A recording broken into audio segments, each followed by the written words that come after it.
السلام عليكم ورحمة الله وبركاته. الحمد لله نحمده ونستعينه ونستغفره ونعوذ بالله من شرور أنفسنا. من يهده الله فلا مضل له ومن يضلله فلا هادي له. ونشهد أن لا إله إلا الله ونشهد أن محمدا عبده ورسوله أرسله بالحق بشيرا ونذيرا وداعيا إلى الله بإذنه وسراجا وقمرا منيرا. أما بعد فأعوذ بالله من الشيطان الرجيم. بسم الله الرحمن الرحيم. قال الله تعالى في كلامه المجيد: الطلاق مرتان. وقال النبي صلى الله عليه وسلم: أبغض المباحات اثنان: الطلاق والمسألة، أو كما قال عليه الصلاة والسلام. اللهم صل على محمد النبي الأمي وعلى آله وسلم تسليما. মহান রব্বুল আলামিনের দরবারে লাখো শুকরিয়া যে রব্বে কারীম আমাদেরকে সুস্থ রেখে জীবিত রেখে দুনিয়ার সর্বশ্রেষ্ঠ জায়গা আল্লাহর ঘর মসজিদে আজানের পরে প্রথম মুহূর্তে আসার তৌফিক দিয়েছেন। সকলে শুকরিয়া আদায় করে বলি আলহামদুলিল্লাহ। আল্লাহ রব্বুল আলামিন সব কিছুর মালিক। পৃথিবীর যত কোটিপতি হোক না কেন, যতই ক্ষমতাধর হোক না কেন, যতই অহংকারী বা যাই হোক না কেন, প্রত্যেকটা মানুষ অসম্পূর্ণ, প্রত্যেকটা জিনিস অপূর্ণ। পরিপূর্ণ একমাত্র আল্লাহ রাব্বুল আলামিন। একজন ব্যক্তি সে ধান চাষ করতেছে, তার কাছে গেলে ধান পাওয়া যাবে। আর একজন মরিচ চাষ করতেছে, তার কাছে গেলে মরিচ পাওয়া যাবে। আর একজন পিঁয়াজের চাষ করছে, তার কাছে গেলে পিঁয়াজ পাওয়া যাবে।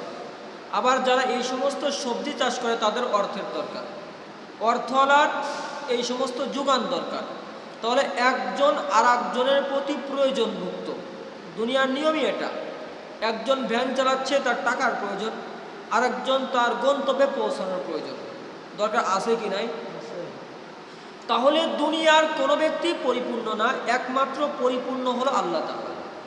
এই জন্য যত বিপদ আপদ হোক না কেন, যত বিষয়গুলো হোক না কেন, আল্লাহ রব্বুল আলামিনের কাছেই চাইতে হবে। দুনিয়ার মানুষ একবার দুইবার তিনবার চাইলে পারে একটা পর্যায়ে রাগান্বিত হয়ে যায়, যায় কি যায় না? একবার সন্তান অন্যায় করছে, বাপ মাফ করে দিয়েছে, আবার অন্যায় করছে, আবারও রাগ মাফ করে দিয়েছে, তৃতীয়বার অন্যায় করলে কিন্তু আর মাফ করতে যাবে না। তুমি বারবারই আমার সাথে আর কি করো নাকি, বলবে কি বলবে না? কিন্তু আল্লাহ রাব্বুল আলামিন এমন নয়। আমাদের সৃষ্টিকারী আল্লাহ রাব্বুল আলামিন যদি কোনো ব্যক্তি তার কাছে না চায়, আল্লাহর হাবিব বলেন, মান লাম ইয়াসআলিল্লাহ ইয়াগদাব আলাইহি। আল্লাহ রাব্বুল আলামিনের হাবিব হাদিসের ভিতরে বলেছেন, যদি কোনো ব্যক্তি আল্লাহ রাব্বুল আলামিনের কাছে না চায়, তাহলে আল্লাহ রাব্বুল আলামিন ওই বান্দার উপরে রাগান্বিত হয়ে যান। বলেন না আল্লাহু আকবার। আল্লাহর কাছে না চাইলে আল্লাহ রাগান্বিত হন। দুনিয়ার মানুষের কাছে চাইলে তারা রাগান্বিত হয়ে যায়। আল্লাহ বলেন, বান্দা যত বিপদ আপদ হোক না কেন, আমরা বিপদ আপদ হলে প্রথমে ডাক্তারের কাছে দৌড় দিই। কথা বলেন ঠিক কিনা? বিপদ আপদে আগে ডাক্তারের কাছে যাওয়া যাবে না, কারণ ডাক্তারকে ইচ্ছা করলেই কি চিকিৎসা করে সুস্থ করতে পারবে? মাইকেল জ্যাকসন নামক একজন শিল্পী ছিল, টাকার অভাব ছিল না, বা পৃথিবীর ভিতরে একজন নাম করা ড্যান্সার ছিল, চেহারার ভিতরে সৌন্দর্য করার জন্য চেহারা পর্যন্ত পরিবর্তন করে ফেলেছিল। একটা পর্যায়ে এই মাইকেল জ্যাকসন লম্বা দিন বেঁচে থাকার জন্য, জীবন পাওয়ার জন্য 10 জন ডাক্তারের ব্যবস্থা করছিল। কয়জন? কোনো কিছু খাওয়ার আগে চেক করতো 10 জন ডাক্তার যদি চেক করে বলতো এটা খালি উপকার হবে, ওইটা খাইতো। শরীরের কোন জায়গায় সমস্যা, হার্টে সমস্যা না কিডনিতে সমস্যা না গ্যাসের প্রবলেম, কোন খাবারগুলো খাইলে লম্বা দিন জীবিত থাকা যাবে, ওই খাবারগুলো চেক করে করে খাইতো। এত কিছু করার পরও এই ডাক্তার 60 বছরও বাঁচতে পারেন নাই। তাহলে বোঝা গেল ডাক্তার দিয়ে, ইঞ্জিনিয়ার দিয়ে কোনো ব্যক্তি তার জীবনের হায়াতকে বাড়াইতে পারবে না যদি আল্লাহ তাআলা না চায়। কথা বলেন ঠিক কিনা? এই জন্য সর্বপ্রথম চাইতে হবে কার কাছে? আল্লাহ রাব্বুল আলামিনের হাবিব বলেন, আল্লাহ রাব্বুল আলামিন যে চিকিৎসা দিয়েছেন, যে নিয়মটা রেখেছেন, সমস্ত বিপদ আপদের ভিতরে আল্লাহর কাছে চাইতে হবে। তার জ্বলন্ত উদাহরণ আপনারা দেশের দিকে তাকায় দেখেন। আগের সময় এরকম উন্নত ডাক্তার ছিল না। বাচ্চা যদি কোনো মহিলা গর্ভে ধারণ করতো, তাদের বিবাহ হইতো কিন্তু অল্প বয়সে। কথা বলেন ঠিক কিনা? এরপরে এক একজন মহিলার 10টা সন্তান হয়েছে, 12টা হয়েছে, 14, 20টা হয়েছে কি হয় নাই? তাদেরকে সিজারের প্রয়োজন হয়েছে? সিজারের কোনো প্রয়োজন হয় নাই। কিন্তু বর্তমান জামানার ভিতরে সিজার ছাড়া কোনো সন্তান হয় না, আছে কি নাই? কারণ কি? কারণ হলো একমাত্র, কেবলমাত্র একটাই কারণ তার ভিতরে পাওয়া যায়। সেই কারণটা হলো আগের যুগে যদি কোনো ব্যক্তি গর্ভবতী হইতো, একটা হাতি তার বাচ্চা কিন্তু মানুষের মতো ছোট হয় না, বড় হয়। তাদেরকে সিজার করার জন্য ডাক্তারের প্রয়োজন হয়। বাঘেরও বাচ্চা হয়, কুকুরেরও বাচ্চা হয়, বিভিন্ন প্রাণী, বড় বড় প্রাণীর বাচ্চা হয়, ঘোড়ারও বাচ্চা হয়। তাদের কখনো সিজার লাগে নাই, কিন্তু মানুষের কেন সিজার লাগে? এর কারণ হলো আগের জামানার ভিতরে উন্নত রাস্তা ছিল না। আগের জামানার ভিতরে ওই রকম ডাক্তার ছিল না। সব সময় ডাক্তারকে পাওয়া যাইত না, অ্যাম্বুলেন্স পাওয়া যাইত না, রাস্তাঘাট ভালো ছিল না। যদি কোনো মহিলার গর্ভে যদি ব্যথা শুরু হয়ে যাইতো, ওই এলাকার যে সমস্ত মহিলারা ছিল তারা বলতো, মা গো আল্লাহকে ডাকো, আল্লাহর উপরে ভরসা করো, রাস্তা ভালো না, রাত্র হয়ে গিয়েছে, ডাক্তার পাওয়া যাবে কিনা তাও জানি না, এমনকি অ্যাম্বুলেন্সকে ফোন দিলে হয়তো পাওয়া যাবে না। ও মা, আল্লাহকে আল্লাহ বলে ডাক দাও। আল্লাহর উপরে ভরসা করে এক মহিলার গর্ভ থেকে 10টা 12টা 20টা বাচ্চা হয়েছে, কখনো সিজার লাগে নাই। বলেন না আল্লাহু আকবার। কিন্তু বর্তমান কি হচ্ছে? গর্ভে ব্যথা ওঠার আগে চেকিং শুরু হয়ে যাচ্ছে। একটা পর্যায়ে বলতেছে কোনো টেনশন নাই, কোনো অপেক্ষা করার দরকার নাই, কোনো ভয় করার দরকার নাই, রাস্তা ভিআইপি, অ্যাম্বুলেন্স 7-8 জনের নাম্বার আমার কাছে আছে, যত উন্নত ডাক্তার আছে তাদের নাম্বারও আমার কাছে আছে। দরকার হলে ফরিদপুরে যাব, দরকার হলে যশোর চলে যাব, দরকার হলে ঢাকায় যাব, তার থেকে যদি আরো বেশি দরকার হয় তাহলে বিদেশে যাব। বলে কি বলে না? আল্লাহ বলে, বান্দারে আগে ভরসা করেছিল আমার উপরে, বাচ্চা হয়েছে, কোনো সমস্যা হয় না, কিন্তু আমার উপর থেকে যখন বিশ্বাসটা উঠায় ফেললি বান্দা, এখন তোর জন্য কঠিন করে দিলাম। এই মহিলাকে যখন তার গর্ভ কেটে যখন বাচ্চা বের করা হয়, একটা মানুষের একটা জায়গা যদি কেটে যায়, ওই জায়গায় দাগ থাকে কি থাকে না? একটা মহিলাকে যখন তার ভিতরে যখন কাটা হয়, নাভি যখন কাটা হয়, ওখানে কিন্তু সেলাই দিয়ে দেওয়া হয়। এই সেলাইটা কি তার নিজের শরীরের অংশ না বাইরের অংশ? একটা কাটাও যদি আপনার পায়ের ভিতরে বেঁধে কষ্ট হয় কি হয় না? ওই জায়গা থেকে ওই মহিলার এমন রোগ হয়ে যায়, ওষুধ কিনতে কিনতে স্বামী ফতুর হয়ে যায়, হঠাৎ করে মাথা ব্যথা, হঠাৎ করে চোখ ঘুরতেছে, হঠাৎ করে এই সমস্যা ওই সমস্যা। ওই মহিলার ভিতরে একটা পর্যায়ে প্রচুর পরিমাণে রোগ তৈরি হয় কি হয় না? তাহলে সে আল্লাহর উপরে যদি ভরসা করতো, তার উপরে এত বিপদ আপদ আসতো না। কথা বলেন ঠিক কিনা? এই জন্য মেন কথা, সমস্ত প্রবলেম এর জন্য যদি রক্ষা বান্দা চায়, তাহলে কার দিকে ফিরতে হবে? আল্লাহ তাআলার দিকে। এই জন্য আপনারা মনে রাখেন, যত বিপদ আপদ হোক, যত পেরেশানি হোক, 1 নম্বরে নবী করিম সাল্লাল্লাহু আলাইহি ওয়াসাল্লাম বিপদ দেখলে মসজিদে গিয়ে নামাজ পড়তেন। সুবহানাল্লাহ। তাহলে বিপদ আপদ আসলে সর্বপ্রথম কাকে ডাকতে হবে? 1 নম্বর কাজ হলো আল্লাহকে ডাকতে হবে। 2 নম্বর আমল আপনাদেরকে দিচ্ছি। 2 নম্বর আমল হলো সূরা ফাতিহা 7 বার পড়বেন। সবসময় তো ইমাম সাহেবকে পাওয়া যায় না। কথা বলেন ঠিক কিনা? হুজুরকে সবসময় পাওয়া যায় না। গভীর রজনীতে বাড়ির ভিতরে কোনো একজনের সমস্যা শুরু হয়ে গেছে, যে সমস্যা হোক না কেন, 1 নম্বর আপনার কাজ হলো আপনি আল্লাহকে ডাকবেন যে আল্লাহ, তোমাকে ডাকলাম কারণ রোগ দিয়েছো তুমি, আল্লাহ রক্ষাকারীও তুমি। তুমি যদি সেবা করতে চাও, তাহলে পৃথিবীর কোনো রোগ তার ক্ষতি করতে পারে না। কথা বলেন ঠিক কিনা? 1 নাম্বার আল্লাহর কাছে চাইতে হবে। 2 নাম্বার কাজ হবে আপনার সূরা ফাতিহা 7 বার পড়বেন, দুরূদ শরীফ পড়বেন 11 বার, কয়বার করে ফু দেবেন। এটা হলো 2 নাম্বার কাজ হবে আপনার। 3 নাম্বার কাজ হলো নবী করিম সাল্লাল্লাহু আলাইহি ওয়াসাল্লাম বলেন আস-সাদকাতু তারুদ্দুল বালা। যদি কোনো ব্যক্তি দান সদকা করে আল্লাহ রাব্বুল আলামিন তার বালা মুসিবতকে দূর করে দেন। বলেন না সুবহানাল্লাহ। আপনারা অনেক ঘটনা জানেন যে দান সৎকার কারণে আল্লাহ বালা মুসিবত দূর করেছে, ঘটনা বলার দরকার নাই। এখন বলবেন হুজুর গভীর রজনী কোথায় গিয়ে দান করব? মুয়াজ্জিন সাহেবকে পাচ্ছি না, এলাকার তো কাউকে পাচ্ছি না, ফকির মিসকিনও তো নাই, কার কাছে গিয়ে দান করব? আপনি বিসমিল্লাহ বলে আপনার পকেট থেকে 50 টাকা হোক, 10 টাকা হোক, 40 টাকা হোক, আপনি বের করে অন্য একটা পকেটে আলাদা করে রাখবেন, যেটা আমি মসজিদের জন্য রাখলাম অথবা আমি গরিব মিসকিনদের জন্য রাখলাম। আপনি যে আলাদা করে রাখছেন, রাখার সঙ্গে সঙ্গে আল্লাহ রাব্বুল আলামিন ওটাকে দান হিসেবে গ্রহণ করে নিয়েছেন। বলেন না সুবহানাল্লাহ। তাহলে বিপদ আপদ দেখলে 3 নাম্বার কাজ কি? কিছু টাকা সরিয়ে রাখবেন দান সৎকার জন্য। 4 নাম্বার কাজ হলো এরপরে আপনি অপশন গ্রহণ করবেন, ওসিলা গ্রহণ করবেন, ডাক্তারের কাছে যাবেন, দেখবেন আল্লাহ রাব্বুল আলামিন এই 4টা উপকরণ যদি গ্রহণ করেন ইনশাআল্লাহ আল্লাহ যদি তার হায়াত রেখে থাকে, নিশ্চিত আপনার এই 3টা কাজ করার পরে 4 নাম্বার কাজ করলে কখনো আপনি বিপদের সম্মুখীন হবেন না। বলেন না সুবহানাল্লাহ। আর আমরা কি করি? আল্লাহকেও ডাকা বাদ, দোয়াও পড়া বাদ, দান সদকাও বাদ, 4 নাম্বার অপশনে দৌড়াই, ওসিলা খুঁজি, হাজার টাকা চলে যায়, কোনো কাজ হয় না। আছে কি নাই? 1 নাম্বার কাজ করতে হবে, আল্লাহর কাছে চাইতে হবে। 2 নাম্বার কাজ হলো সূরা ফাতিহা 7 বার আর দুরূদ শরীফ 11 বার করে ফু দেবেন। 3 নাম্বার কাজ হবে আপনি কিছু টাকা দান করবেন। এখন প্রশ্ন হতে পারে যে দান করবো কিভাবে? এত রাত্রে বা বিপদ বা সবসময় তো ফকির পাওয়া যায় না, বা মুয়াজ্জিন বা যাদেরকে দেবো তারাও তো নাই। আপনি ওই সময় পকেট থেকে কিছু টাকা বের করে আলাদা রেখে দেবেন, যে আমি এই 20 টাকা হোক, 10 টাকা হোক, 100 টাকা হোক, আমি এটা আলাদা করে রেখে দিলাম দানের জন্য। এই 3টা কাজ করে 4 নাম্বার ওসিলা গ্রহণ করবেন, ইনশাআল্লাহ সুস্থ করে দেবেন। এই 4টা কাজ আমরা গ্রহণ করতে পারি। তাহলে আমরা যেটা বুঝলাম, সমস্ত ক্ষমতার মালিককে একমাত্র আল্লাহ রাব্বুল আলামিন। বালা মুসিবত এটাও কিন্তু আল্লাহ রাব্বুল আলামিন দান করেন। আমাদের সমাজের ভিতরে অনেকে অভাবে থাকলে, কষ্টে থাকলে অনেকে বিভিন্নভাবে নারাজ হয়। আছে কি নাই? সাহাবায়ে কেরামের অবস্থা কেমন ছিল? তারা বিপদের ভিতরে থাকলে, কষ্টের ভিতরে থাকলে তারা আল্লাহর শুকরিয়া আদায় করতে। বলেন না সুবহানাল্লাহ।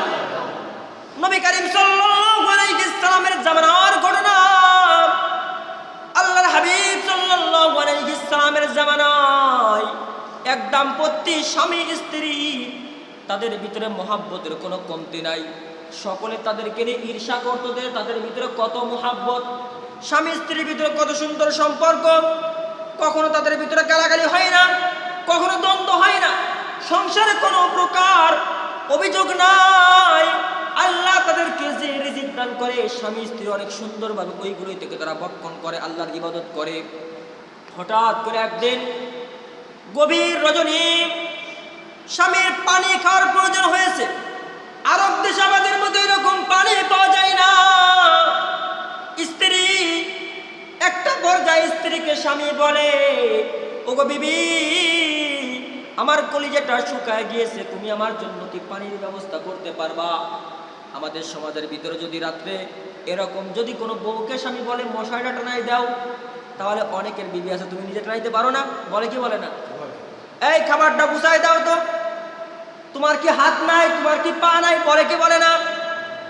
এরকম অনেকের বিবি আছে। কিন্তু সাহাবীদের ভিতরে এমন ছিল না। স্বামী বলছে তো পালন করছে, এর জন্য কারণ হলো স্বামীও ওই রকম হওয়া লাগবে। কথা বলেন ঠিক কিনা? খালি মহিলাদের দোষ না, মহিলাদের রোগ হয়েছে, বিভিন্ন যে হালাল যে চাহিদাগুলো আছে ওগুলোকে আপনার পূরণ করা লাগবে। যখন আপনি পূর্ণ করবেন, অধিকার যখন আপনি দেবেন, আপনি একজনের সাথে ভালো ব্যবহার করলেন, সে কি ব্যবহার করবে? আর যদি দুর্ব্যবহার করেন, সে কি আপনার সাথে ভালো ব্যবহার করবে? এই জন্য নিজের হক আদায় করতে হবে। এরপরে যদি আদায় না করতো ভিন্ন কথা। যা বলতেছিলাম, ওই সাহাবীর বিবিকে বলে, বিবি গো, আমার জন্য পানির ব্যবস্থা করো। ঘরের ভিতরে বিবি গিয়ে দেখে কোনো পাত্রের ভিতরে পানি নাই। একটা পর্যায়ে ঘর থেকে বের হয়ে গেল, দূরে গিয়ে একটা ঝর্ণা থেকে কিছু পরিমাণ পানি নিয়ে ঘরের ভিতরে আসলো। এসে দেখলো তার স্বামী ঘুমায় পড়ছে। এখন বিবি স্বামীকে কেমন মহব্বত করে, আমি যদি এখন ঘুমায় পড়ি আমার স্বামী হয়তো মনে করবে ঘরের ভিতরে পানি নাই। এখন স্বামীর কষ্ট হয়ে যায়, এবার আমাকে দ্বিতীয়বার আবার ডাক দিবে, আল্লাহু আকবার বলেন, আবার আমাকে ডাক দিয়ে বলবে বিবি গো পানির ব্যবস্থা করো, আমার নাম বলে ডাক দিলে তার কষ্ট হবে, একটা শব্দ বেশি বলা লাগবে। এই জন্য আমি আমার স্বামীকে কষ্ট দিতে চাই না। ওই বিবি সারা রাত্র পানি নিয়ে স্বামীর বিছনার পাশে দাঁড়িয়ে আছে। অনেকক্ষণ সময় যাওয়ার পরে ফজরের সময় একটা পর্যায়ে স্বামীর ঘুমটা ভেঙে গেল। ফজরের নামাজ পড়া লাগবে, ঘুম যখন ভেঙে গেল স্বামী তাকায় দেখে তার শিওরে তার বিবি দাঁড়ায় রয়েছে, বলেন না আল্লাহু আকবার। একটা পর্যায়ে বিবিকে বলল, বিবি তুমি কি ঘুমাও নাই? বিবি বলে, স্বামী আপনি আমাকে পানির কথা বলছেন, আমি ঘরের ভিতরে দেখলাম কোথাও পানি নাই, বাহিরে চলে গেলাম, যাওয়ার পরে একটা নালার থেকে কিছু পানি আনলাম, আনার পরে দেখলাম আপনি ঘুমায় পড়ছেন। এখন যদি আমি ঘুমায় পড়ি আপনি আবার আমাকে ডাক দিবেন, আমার যদি ঘুম না ভাঙে আপনি হয়তো কষ্টে আপনার রাত্র কেটে যাবে, আপনি হয়তো পানি খাইতে পারবেন না। ওগো স্বামী আপনার মোহাব্বতে সারা রাত্র আমি দাঁড়িয়ে থাকছি। একটা পর্যায়ে স্বামী বলল, ঠিক আছে পানিটা আমার কাছে দাও। স্বামী পানি খেয়ে স্বামীর মন থেকে দোয়া আসবে কি আসবে না? স্বামী অনেক খুশি হয়ে গিয়েছে। খুশি হয়ে বিবিকে বলছে, বিবি গো এখন আমি তোমার সামনে কথা দিলাম, তুমি আমার কাছে যা চাইবা চাইতে দেরি হবে, আমি স্বামী তোমাকে ওই জিনিসটা দিতে দেরি করবো না, বলেন না সুবহানাল্লাহ। একটা পর্যায়ে বিবি যখন বিবিকে এই কথা বলল, বিবি বলল, ঠিক আছে স্বামী আপনি আমার সাথে কথা দিয়েছেন। স্বামী বলল, হ্যাঁ কথা দিয়েছি। একটা পর্যায়ে বিবি বলল, ঠিক আছে ওগো স্বামী আপনি যেহেতু বলছেন আমি যা চাবো তাই দেবেন।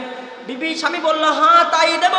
বিবি বলল, ও স্বামী আপনি আমাকে তালাক দিয়ে দেন, বলেন না নাউজুবিল্লাহ। এত সুন্দর সম্পর্ক, কোন অভিযোগ নাই, কিন্তু স্ত্রী কি চাইছে? আল্লাহর হাবিব সাল্লাল্লাহু আলাইহি ওয়াসাল্লাম বলেন, আবগাদুল মুবাহাত ইসলামে শরীয়তের ভিতরে দুইটা জিনিসকে আল্লাহ রাব্বুল আলামিন সবথেকে নিকৃষ্ট বৈধ করেছেন। কয়টা? দুইটা জিনিস সবথেকে নিকৃষ্ট বৈধ। তার ভিতরে একটা হলো তালাক, আর তালাকু আল্লাহর হাবিব বলেন নবী সাল্লাল্লাহু আলাইহি ওয়াসাল্লাম আবগাদুল মুবাহাত ইসনানে শরীয়তের ভিতরে সবথেকে নিকৃষ্ট বৈধ হলো দুইটা। আর তালাকু এক নাম্বারটা হলো তালাক, দুই নাম্বার হলো আল মাসআলা, দুই নাম্বারটা হলো ভিক্ষা করা। দুই নাম্বার কি? ভিক্ষা করা। যদি অপরাধ হয়ে যায় তখন করতে পারবে, সবথেকে নিকৃষ্ট বৈধ এই দুইটা বিষয়। আল্লাহর হাবিব সাল্লাল্লাহু আলাইহি ওয়াসাল্লাম বলেন, তালাক যখন কোনো ব্যক্তি কোনো স্ত্রীকে দেয়, দেওয়ার সঙ্গে সঙ্গে আল্লাহ রাব্বুল আলামিন আরশ পর্যন্ত কাঁপতে থাকে, বলেন নাউজুবিল্লাহ। এই জন্য তালাক যদি কোনো স্ত্রী কামনা করে, আল্লাহর হাবিব বলেন যদি অন্যায়ভাবে কামনা করে, স্বামী হক আদায় করতে পারতেছে না, জুলুম করতেছে, তখন ভিন্ন কথা। শুধু স্বামীর থেকে যদি স্ত্রী তালাক কামনা করে, আল্লাহর হাবিব সাল্লাল্লাহু আলাইহি ওয়াসাল্লাম বলেন ওই মহিলা জান্নাতের ঘ্রাণ পর্যন্ত পাবে না, বলেন না নাউজুবিল্লাহ। জান্নাতের ঘ্রাণ জান্নাত থেকে 70,000 বছরের পথ থেকেও পাওয়া যায়, সুবহানাল্লাহ। এখান থেকে ঢাকা 70,000 না, 200 কিলোমিটার মতো। 70,000 বছরের পথ থেকে জান্নাতের ঘ্রাণ পাওয়া যায়, এই মহিলা জান্নাতের ঘ্রাণ পর্যন্ত পাবে না। একটা পর্যায়ে স্বামী বলল, বিবি তুমি আমার সাথে কি কাজটা করলা? তোমাকে অপশন দিলাম, তোমাকে সুযোগ দিলাম, আর তুমি আমার সাথে এমন কাজটা করলা। একটা পর্যায়ে স্বামীকে বিবি বলল, আপনার সাথে কথা দিয়েছেন, আপনি আমার সাথে আমার অঙ্গীকার পূর্ণ করবেন, এখন তো আপনার পূর্ণ করাই লাগবে। স্বামী যেহেতু সাহাবী, তখন স্বামী বলল, বিবি আপনিও আল্লাহর নবীকে বিশ্বাস করেন? কয় হ্যাঁ বিশ্বাস করি, আমি তো মুমিন। আল্লাহর নবীর সাহাবী আপনি? বলল হ্যাঁ আমিও তো আল্লাহর নবীর সাহাবী। আমাদের দুইজনের নেতা কে? আল্লাহর হাবিব সাল্লাল্লাহু আলাইহি ওয়াসাল্লাম। চলেন নবীর দরবারে যাই, আল্লাহর নবী যে সিদ্ধান্ত নেবেন ওই সিদ্ধান্ত আমরা মাথা পেতে নেব। সকাল যখন হয়ে গেল, স্বামী স্ত্রী দুইজন মদিনা মুনাওয়ারা নবী করিম সাল্লাল্লাহু আলাইহি ওয়াসাল্লামের দরবারে রওনা দিল নবীর সাথে দেখা করার জন্য। আল্লাহর হাবিব সাল্লাল্লাহু আলাইহি ওয়াসাল্লামের সাথে দেখা করবেন, নবী যে সিদ্ধান্ত দেবেন ওই সিদ্ধান্ত গ্রহণ করবে। অনেক দূরের পথ, দুইজন চলতে শুরু করছেন।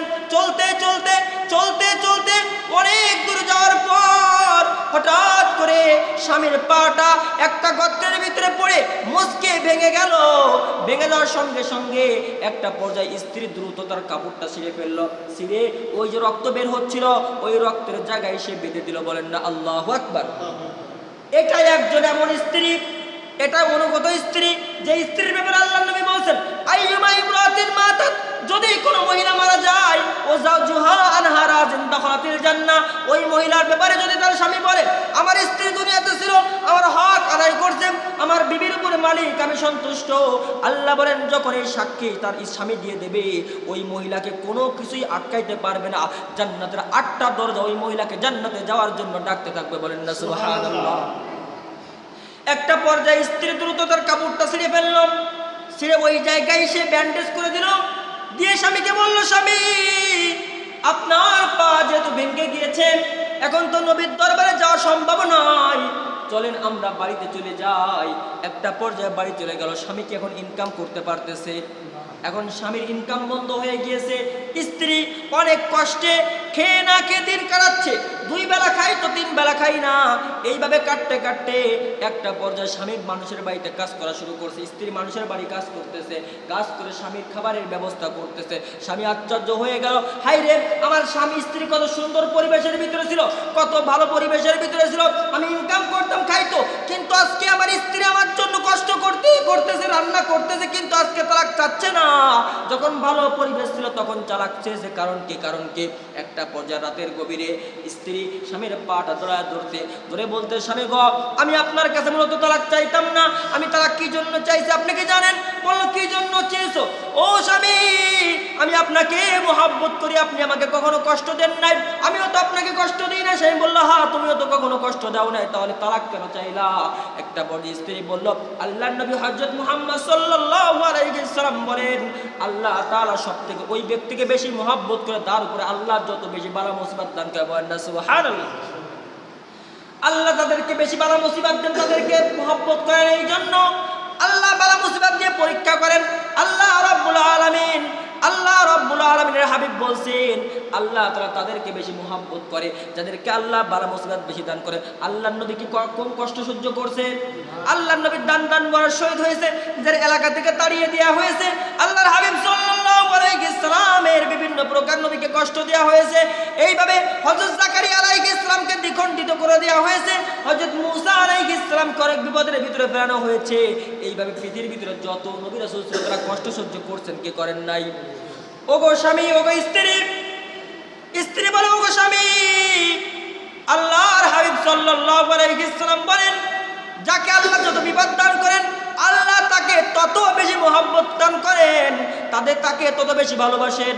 কিন্তু আপনার সাথে আমার বিবাহ হয়েছে প্রায় 10 থেকে 15 বছর, কিন্তু এই লম্বা সময়ের ভিতরে আমি কখনো আপনার কোনো রোগ দেখি নাই, কোনো বালা মুসিবত দেখি নাই, এই জন্য আপনি আমাকে সুন্দরভাবে রাখছেন। আমি মনে করলাম আল্লাহ আপনাকে দুনিয়ার নিয়ামত দান করছে, বালা মুসিবত দিলে তো রোগ মুক্ত হয়, বালা মুসিবত দিলে তো আল্লাহ রাব্বুল আলামিন এই ধৈর্যের কারণে জান্নাতে প্রচুর নেকি দান করে। ওগো আমার স্বামী, আমি মনে করলাম আল্লাহ আপনাকে বালা মুসিবত না দেওয়ার কারণে হয়তো আল্লাহ আপনাকে ভালোবাসেন না, আল্লাহ দুনিয়ার নিয়ামত দান করেন, পরকালের নিয়ামত দিবেন না, এই জন্য স্বামী আমি আপনার কাছে তালাক চেয়েছিলাম। বলেন আল্লাহু আকবার। সাহাবায়ে কেরামের অবস্থা কেমন ছিল?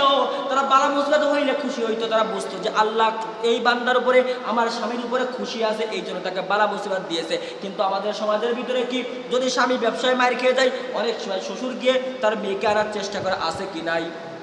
আছে কি নাই? তাহলে বোঝা গেল তারা আল্লাহ তাআলার রিজামন্দির উপরে, আল্লাহ তাআলার যে নির্বাচনের উপরে তারা অসন্তুষ্ট। কথা বলেন ঠিক কিনা? এই জন্য বালা মুসিবত যাকে আল্লাহ দান করে মনে করতে হবে আল্লাহ তাকে তত বেশি মহব্বত করে। কারণ আজকে দুনিয়ার তার একটা গরু মারা গেছে, হয়তো আল্লাহ তাআলা এই দুর্যোগের কারণে পরকালে প্রচুর নেকি লিখেছেন, বলেন না সুবহানাল্লাহ। আর জন্য কোনো সমস্যা হয় না, তার কোনো নেকি এরকম লেখা হয় না। এই জন্য দুনিয়াতে বালা মুসিবত হলে আল্লাহ নবী বলেন, যদি কোনো ব্যক্তির পায়ে একটা কাঁটাও বিধে, ওই কাঁটা বিধার কারণে ওই বান্দার গুনাহগুলো ফেরেশতারা মাফ করতে থাকে, সুবহানাল্লাহ বলেন। এই জন্য সকলে হক আদায় করতে হবে, কাউকে কখনো কষ্ট দেওয়া হবে না, কষ্ট দেওয়া যাবে না, হোক সে একটা প্রাণী। আল্লাহর ওলি হযরত শাহ আব্দুল আজিজ মুহাদ্দিস দেহলভী রাহমাতুল্লাহি আলাইহি অনেক বড় একজন আল্লাহর ওলি ছিলেন, যাকে হাকিমুল উম্মাত বলা হয়, উম্মতের ডাক্তার বলা হয়। আব্দুল আজিজ মুহাদ্দিস দেহলভী রাহমাতুল্লাহি আলাইহি একবার তিনার বিবি রাত্রিবেলায় সে আত্মীয় বাড়ি চলে গেল। আত্মীয় বাড়ি যাওয়ার আগে স্বামীকে বলে গেল, স্বামী আপনি আমাদের যে খড় আছে, আমাদের যে হাঁস মুরগি যেখানে রাখা হয় ওইটাকে আপনি বন্ধ করে রাখবেন এবং সকালবেলা ছেড়ে দেবেন। সকালবেলা কি করবেন?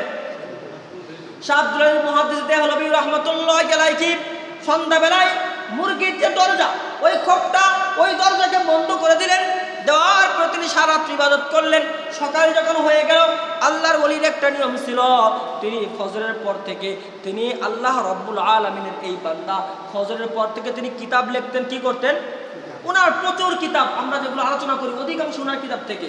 উনি উম্মাতের বিভিন্ন বিষয় নিয়ে উনি লেখাশোনা করলেন, লেখাপড়া করে লিখছেন যে এইভাবে এইভাবে চললে এই সমস্ত গুনাহ থেকে বাঁচা যাবে। অনেক কিতাবাদি উনি লিখছেন। হযরত আশরাফ আলী থানভী রাহমাতুল্লাহি আলাইহি প্রচুর কিতাব বিভিন্ন লাইব্রেরিতে পাওয়া যায়, বিভিন্ন জায়গায় পাওয়া যায়। আশরাফ আলী থানভী রাহমাতুল্লাহি আলাইহির নিয়ম ছিল ফজরের পরে কিতাব লিখতেন। হযরত আশরাফ আলী থানভী রাহমাতুল্লাহি আলাইহি ফজরের পরে তিনি কিতাব লেখার জন্য যখন প্রস্তুতি নিলেন, ফজরের নামাজ পড়ার পরে তিনি দোয়া করলেন, তাসবিহ তাহলিল পড়লেন, কুরআন তেলাওয়াত করলেন। করার পরে যখন কিছু নাস্তা খেয়ে কিতাব লেখার চেষ্টা করলেন, হাজার চেষ্টা করেন কিন্তু কিতাব লিখতে পারেন না। এইভাবে 1 ঘন্টা 2 ঘন্টা হয়ে গেল, কিন্তু মাথায় একটা শব্দ আসতেছে না। উনি আশ্চর্য হয়ে গেল, হাই রে, অন্যদিন আমার কত কিতাব লেখা হয়ে যায়, পৃষ্ঠার উপরে পৃষ্ঠা আমি লেখি, কিন্তু আজকে কি এমন কারণ হলো? হাজার চেষ্টা করি কিন্তু মাথার ভিতরে একটা শব্দ আনতে পারতেছি না। উনি টেনশনের ভিতরে পড়ে গেলেন। হঠাৎ করে উনি টেনশন করতে করতে করতে করতে বুঝতে পারলেন, আল্লাহ তাআলা যখন কোনো বান্দার উপর থেকে নিয়ামত উঠায় না, তখন বুঝতে হবে ওই বান্দার ভিতরে কোনো ভুল ত্রুটি হয়েছে। কথা বলেন ঠিক কিনা? ভুল ত্রুটি হয়েছে, এই জন্যই আল্লাহ নিয়ামতটা উঠায় নিয়েছেন। ফ্যান চলতেছে কিন্তু যখন বন্ধ হয়ে যায় তখন বুঝতে হবে হয়তো সুইচের সমস্যা হয়েছে, অথবা তারের ভিতরে সমস্যা হয়েছে, অথবা ফ্যানের ভিতরে সমস্যা হয়েছে। কথা বলেন ঠিক কিনা? আমি যদি এইগুলো না করে অন্যদিকে ঠিক করি, অন্য জায়গায় যদি ঠিক করার চেষ্টা করে, হাজারো চেষ্টা করলে কি ফ্যান ভালো হবে? হাজার দামি ভোল্টেজের ফ্যান লাগাইলাম কিন্তু সুইচের সমস্যা ঘটবে। তাহলে যেখানে সমস্যা হয়েছে ওই জায়গায় ঠিক করতে হবে। হযরত আশরাফ আলী থানভী রাহমাতুল্লাহি আলাইহি উনি চিন্তা করতে শুরু করলেন, আমার দ্বারা কারো হক কি নষ্ট হয়েছে? গভীর চিন্তা করতে করতে একটা পর্যায়ে ওনার মনের ভিতরে আসলো, আমার স্ত্রী গতকালকে বলছিল আমি তো আত্মীয় বাড়ি যাচ্ছি, আসতে দেরি হবে, একদিন থাকবো, যেহেতু বিবি বলছে খোপটা আটকানোর জন্য, আমি ওই মুরগির খোপটা আটকায় রাখছি। এখন দুপুর হয়ে গেল, এখনো তো আমি মসজিদ থেকে বাড়িতে যাই নাই, না যাওয়ার কারণে আমার ওই মুরগিগুলো হয়তো ছাড়া হয় না। বলেন আল্লাহু আকবার। সঙ্গে সঙ্গে উনি বাড়িতে চলে আসলেন, একটা দৌড় দিয়ে বাড়িতে এসে মুরগির খোপটা খুলে দিলেন। দেওয়ার পরে খাবার দিয়ে কান্না শুরু করলেন, মুরগির বাচ্চারা, হাঁসেরা, তোমাদের হক আমি নষ্ট করে দিয়েছি। কঠিন আকারে কান্না শুরু করলেন। কান্না করে এমনকি সে দ্বিগুণ পরিমাণ খাবার তাদের জন্য ব্যবস্থা করলেন। বলেন না আল্লাহু আকবার। অন্যদিন যে খাবার দেন তার থেকে দ্বিগুণ খাবার দিয়ে কান্না শুরু করলেন। সামান্য একটা মুরগির হক নষ্ট হয়েছে, হাঁসের হক নষ্ট হয়েছে, তার জন্য কি পরিমাণ কান্না করে। এই কান্না করতে করতে হঠাৎ করে আল্লাহ রাব্বুল আলামিন তার ও যে নিয়ামতটা তার উপরে ছিল কিতাবাদি লেখার, তিনি হঠাৎ করে তিনি দেখলেন তার মাথার ভিতরে যত লেখার বিষয়গুলো আছে সমস্ত বিষয়গুলো আসতে শুরু করেছে। বলেন আল্লাহু আকবার। যদি হাঁস মুরগির হক নষ্ট করার কারণে নিয়ামতকে আল্লাহ উঠায় নেয়, তাহলে আশরাফুল মাখলুকাত মানুষের হক যদি কোনো ব্যক্তি নষ্ট করে, তাহলে কি আল্লাহ নিয়ামত উঠায় নেবে কি নেবে না?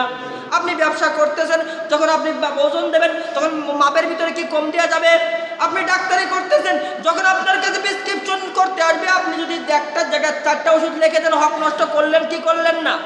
আপনি ধানের বই থেকে ধান কাটছেন, কাটার পরে যখন ধানগুলো ভাগ করা হয়েছে, একদিকে আপনি 22 আড়ি রাখলেন, আর একদিকে 21 আড়ি রাখলেন, 1 আড়ির হক নষ্ট করলেন কি করলেন না?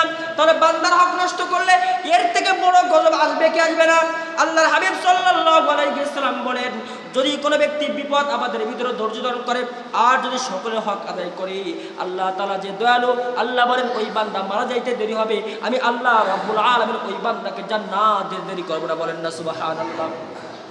আল্লাহ রাব্বুল আলামিন আরেকজন ওলি ছিলেন হযরত আবুল হাসান রাহমাতুল্লাহি আলাইহি। আল্লাহর ওলি, অনেক বড় একজন বুজুর্গ ছিলেন।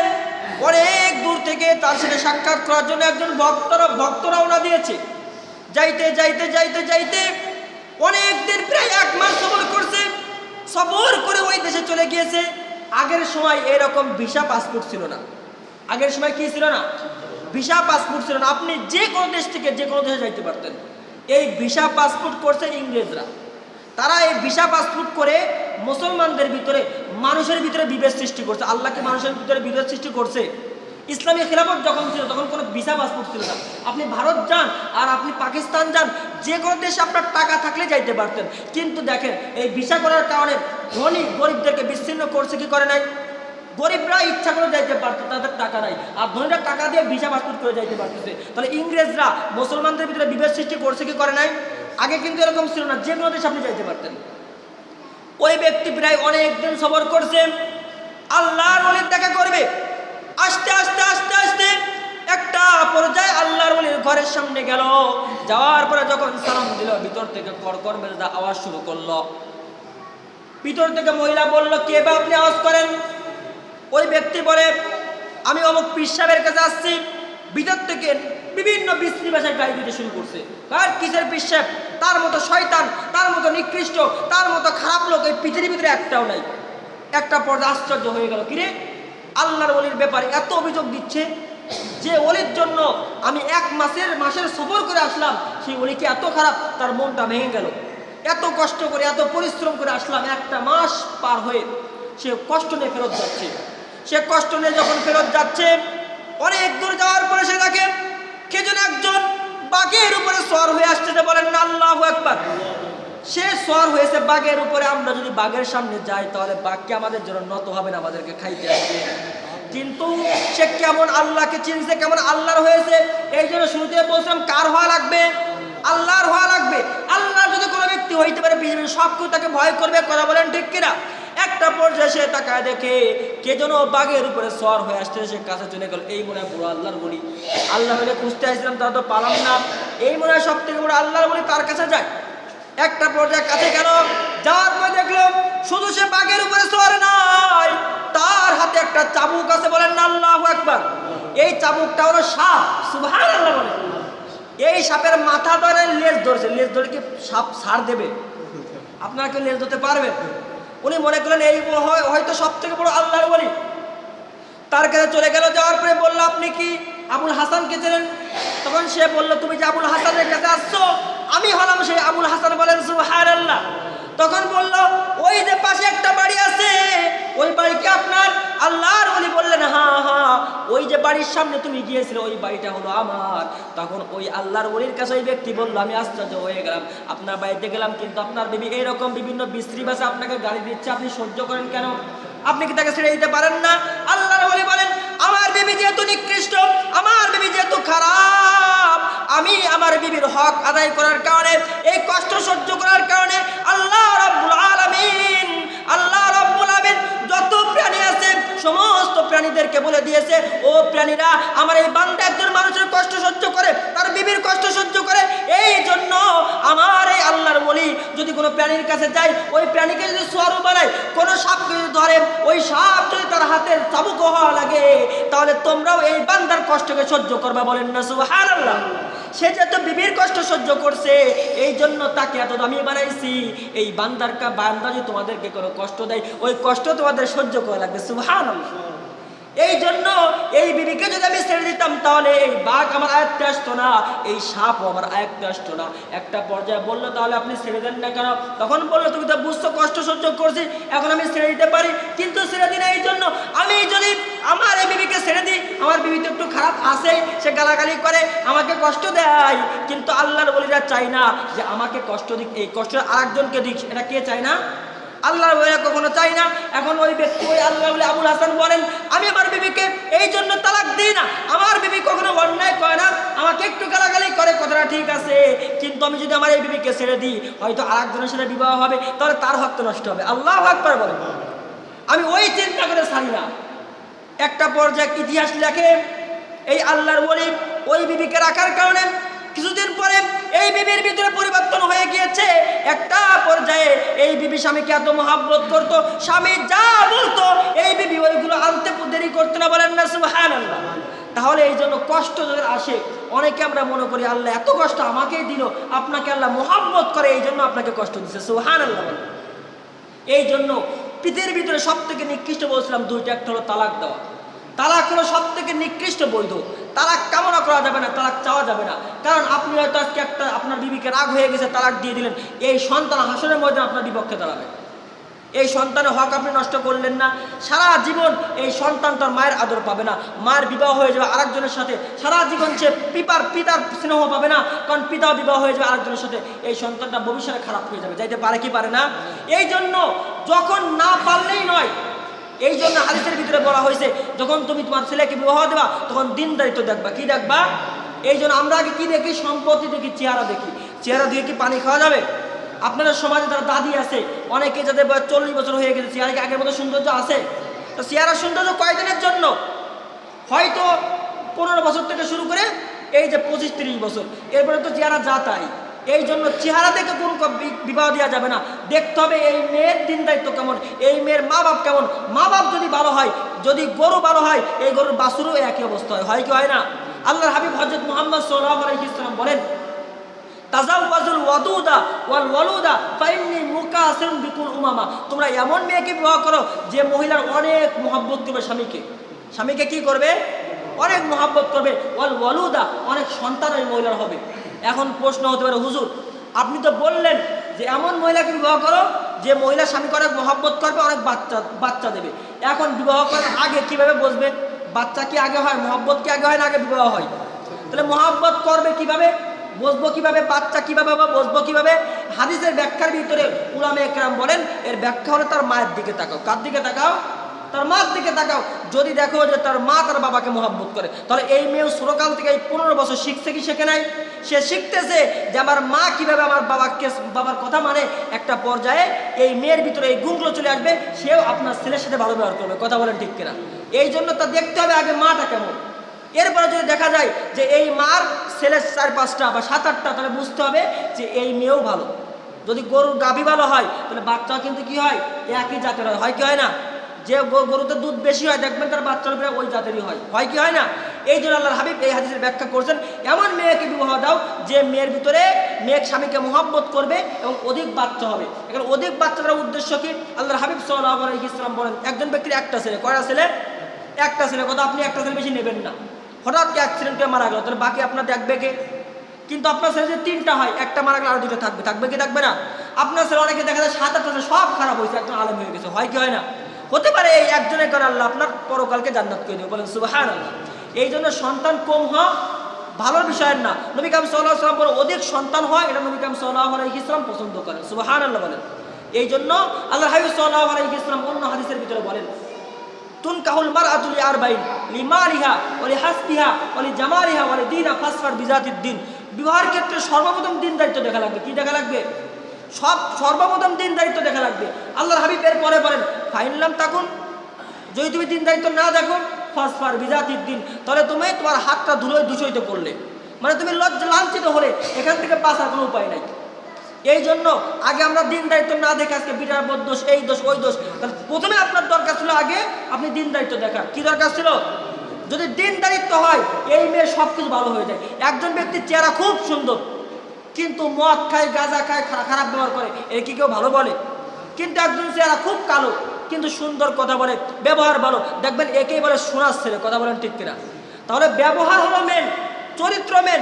এই জন্য ছেলে মেয়ে ব্যবহার দেওয়ার জন্য প্রথমে দিনদারিত্ব দেখা লাগবে। কি দেখা লাগবে?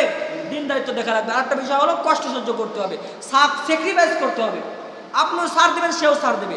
নবী কারীম সাল্লাল্লাহু আলাইহি ওয়াসাল্লাম বলেন যদি তোমার বিবির একটা গুণ তোমার কাছে খারাপ লাগে, একটা গুণ যদি তোমার কাছে খারাপ লাগে, অন্য ভালো তো গুণ আছে, তুমি সেদিকে দেখে এটাকে ছাড় দাও। আল্লাহর হাবিব সাল্লাল্লাহু আলাইহি ওয়াসাল্লাম বলেন যদি স্ত্রী অন্যায় করে তাহলে তার জন্য প্রথমে তোমরা কি করবে? তখন প্রথমে তোমরা নবী কারীম আল্লাহ তাআলা কোরআনের ভিতরে বলেছেন প্রথমে ফাস্তাউসু বিন নিসা, তোমরা মহিলাদেরকে নসিহত করো। কি করো? মেয়েরা কিন্তু বোঝে বেশি, বুঝাইলে কিন্তু বুঝতে চায়, বোঝে কি বোঝে না? চেষ্টা করে দেখেন মহিলাদেরকে যদি ভালো করে বুঝাইতে পারেন তারা কিন্তু বোঝ মানে। ওদেরকে কিন্তু যদি আপনি পাম দেন অবস্থা বেঁধে, দেখবেন যে প্রচুর আপনার কাজ করে দেবে। আল্লাহর হাবিব বলেন 2 জায়গায় মিথ্যা কথা বলা যায়। তার একটা হলো স্ত্রীদেরকে খুশি করার জন্য। আপনি শাড়ি একটা কিনছেন, দাম বলছিল কত? 1500 টাকা, আপনি কিনছেন 800 টাকা দিয়ে। আপনি বলবেন যে 1500 টাকা দাম, 1500 টাকা কথা হোক, 1500 টাকার সাথে কথা হয়েছে আমার, এই সিস্টেমে কথা বললেন। এখানে কথা বললে পরে আপনার স্ত্রী খুব খুশি হয়ে গেল। আবার সব জায়গায় বলতে যাবেন না, কিছু জায়গায় বিবাদ হয়ে যায়। আপনারা সকলে জানেন এক বক্তারা ওয়াজ শুনছে, বলছে যে বাড়ি গিয়ে কি বলবা? খালি প্রশংসা করবা, যে খাবার রান্না করবে বলবে যে খুব সুন্দর হয়েছে, তাহলে দেখবা স্ত্রী খুব মহব্বত করবে। এখন বাড়ি গেছে আপনারা জানেন বাড়ি যাওয়ার পরে বিবি রান্না করে দিয়েছে, তা যাও ওয়াজ শুনছে তো, বিবি আজকে যে কি সুন্দর রান্না হয়েছে তোমার, সে রান্নাটা অনেক সুন্দর হয়েছে, যে হাতে রান্না করা হয়েছে ওই হাত কি না কত সুন্দর। তখন বিবি গেছে মিজাজ খারাপ হয়ে, এতদিন আমি রান্না করলাম, এতদিন প্রশংসা করলে না, আজকে পাশের বাড়ির ভাবি দেশে আজকে তোমার এত প্রশংসা, লাস্টে আরো অন্য দ্বন্দ্ব শুরু হয়ে গেল। এখানে কি বক্তার কোনো দোষ? এখানে বক্তার দোষ না নিজের দোষ? এরকম এক বক্তা ওয়াজ শুনতে গেছে, তা বক্তা সাহেব বলছে তোমরা পানি না পাইলে কমপক্ষে ডিলা ক্লুব ব্যবহার করবা, কমপক্ষে। এখন ও আগের থেকে বলে হুজুরা যা বলে খালি পেঁচায়, তো একটা পর্যায়ে মনে করছে ভালো কথা তো বলছে, যদি এরকম করে যদি নিয়ে কি পাওয়া যায় তাহলে তো ভালো কাজ। তাও দুজনে ওয়াজ শুনে আসতেছে দুই বন্ধু, এখন রাস্তায় যে বাথরুম খানা দানা খাইছে, অনেক খাবার দাবার ব্যবস্থা ছিল, বাথরুম চাপছে, এখন গেছে মাঠের ভিতরে ডিলা ক্লুব এরকম নাই। এখন কি করবে, অন্ধকার কিছু দেখাও যায় না, লাস্টে বলছে যে তোমরা ডিলা ক্লুবটা কমপক্ষে ময়লা দেখে করবা, ময়লাদের ডিলা ক্লুবের ব্যবহার করবা। তখন পাশেই ছিল মাটি, তা মাটিতে ডিলা ক্লুব করতে গেছে, এই মাটিগুলো ছিল পিঁপড়ার মাটি। কিসের মাটি? এখন পিঁপড়া মাটিতে যে ডিলা ক্লুব করতে যাবো কে ঠিক থাকবে? এখন কামড় শুরু করেছে, এখন দোষ হুজুরের।